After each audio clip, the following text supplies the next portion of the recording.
C'est-à-dire que Kamto a réussi à déshabiller la dictature. Kamto a réussi à mettre à nu la dictature. Il a même poussé les dictateurs camerounais à violer en Mondovision, donc à passer de État voyou à État bandit. On est quitté d'une dictature à une gangstature.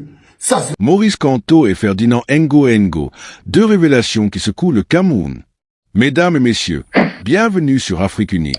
Dans l'histoire politique d'un pays, il y a toujours des moments où certains hommes, volontairement ou involontairement, lèvent le voile sur des vérités que beaucoup préféraient ignorer. Maurice Kamto, leader politique connu pour son franc-parler, a exposé au monde ce qu'il appelle la face hideuse du système. Et de l'autre côté, Ferdinand Ngo Ngo, puissant secrétaire général de la présidence, a, selon certains, mis en lumière une autre réalité, la lâcheté d'une partie du peuple camerounais. Aujourd'hui, nous allons analyser ces deux déclarations, comprendre leur portée, et surtout, voir ce que cela dit de notre société. Préparez-vous, car ce que nous allons dire risque de déranger. Pour comprendre ce que Maurice Kamto a voulu dire, il faut revenir à son combat politique. Juriste reconnu, ancien ministre délégué à la justice, Kamto connaît de l'intérieur les rouages de l'État camerounais. Depuis son entrée en opposition, il n'a cessé de dénoncer ce qu'il appelle les injustices structurelles et les pratiques opaques qui gangrènent le fonctionnement du pays. Quand il parle de face hideuse du système, il évoque les manipulations politiques, les inégalités criantes, la justice à deux vitesses et l'absence de véritable alternance démocratique. Ces mots ne sont pas que des slogans. Ils s'appuient sur des faits. Arrestations arbitraires, élections contestées, projets de développement détournés de leur objectif initial.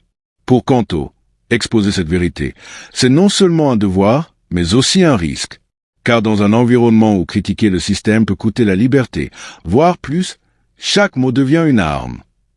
Si Maurice Kamto dénonce le système, Ferdinand Ngo Ngo, lui, aurait mis le doigt sur un autre problème, le peuple lui-même. Selon certains analystes, ces actions et ces silences auraient révélé l'inaction, la peur et parfois la résignation d'une partie des Camerounais. Pourquoi parler de lâcheté?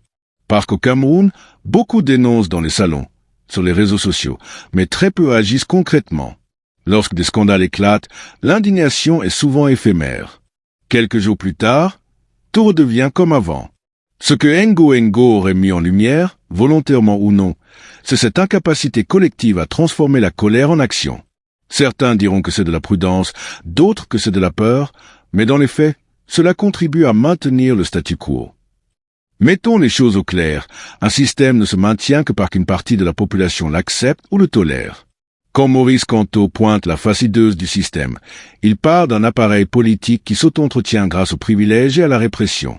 Quand Ferdinand Ngo Ngo expose la lâcheté d'une partie du peuple, il rappelle, même indirectement, que l'oppression fonctionne aussi grâce à la passivité collective. C'est une vérité dure à entendre, mais essentielle. Un système injuste n'existe pas dans le vide.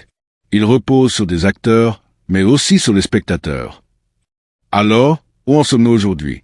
D'un côté, un leader politique qui dit « Regardez ce que l'on vous cache ». De l'autre, un haut responsable qui, même sans le vouloir, montre « Regardez ce que vous acceptez ». La question qui se pose n'est plus seulement qui dirige le Cameroun, mais aussi comment le peuple camerounais se dirige lui-même vers l'avenir qu'il veut. Car l'histoire nous enseigne que la liberté ne se donne pas, elle se prend. Et tant que le peuple restera spectateur, la face hideuse et la lâcheté continueront de se refléter dans le miroir de la nation. Merci d'avoir suivi cette analyse sur Afrique Unie TV. Si vous voulez comprendre l'Afrique au-delà des apparences, abonnez-vous, activez la cloche et partagez cette vidéo. À très bientôt pour une nouvelle déconstruction de l'actualité.